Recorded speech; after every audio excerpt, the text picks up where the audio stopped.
আজকে হচ্ছে 26 তারিখের মে মাসের রাশিফল।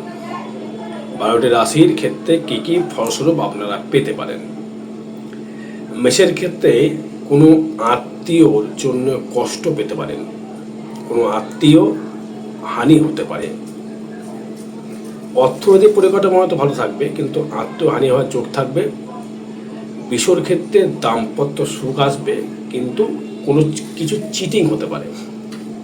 মিথুনের ক্ষেত্রে অর্থপ্রাপ্তি, কর্মপ্রাপ্তি হতে বাধ্য। মিথুন রাশি মিথুন লগ্নের ক্ষেত্রে কর্ম এবং অর্থপ্রাপ্তি দুটোই হবে। কর্কটের ক্ষেত্রে ভ্রমণ যোগ এবং অর্থপ্রাপ্তির জায়গা রয়েছে। সিংহের ক্ষেত্রে মানসিক আনন্দ বা নতুন গৃহ নির্মাণ বা নতুন গৃহ যাওয়া বা রেন্টে যাওয়া, ভাড়াতে যাওয়া থাকবে।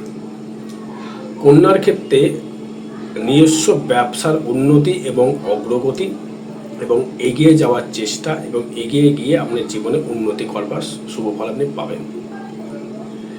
তুলার ক্ষেত্রে দাম্পত্য সুখ যেমন আসবে, তেমনি মানসিক কিন্তু ডিপ্রেশনটা কিন্তু বাড়বে এবং অর্থনৈতিক পরিকাঠামো বৃদ্ধি।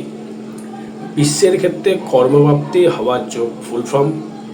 কর্মযোগ, কর্মপ্রাপ্তি দুটোই কানেক্টেড করছে। এবং ধনুর ক্ষেত্রে ব্যবসায় শ্রীবৃদ্ধি, সুখেতে বসতি, আর্নিং, অর্থ লাভ। মকরের ক্ষেত্রে দাম্পত্য সুখ, বিবাহ নিয়ে কথাবার্তা বা ভ্রমণ যোগ। কুম্ভর ক্ষেত্রে অর্থনৈতিক পরিকাঠামো বৃদ্ধি এবং দাম্পত্য সুখ। মীনের ক্ষেত্রে টেনশন বৃদ্ধি করবে।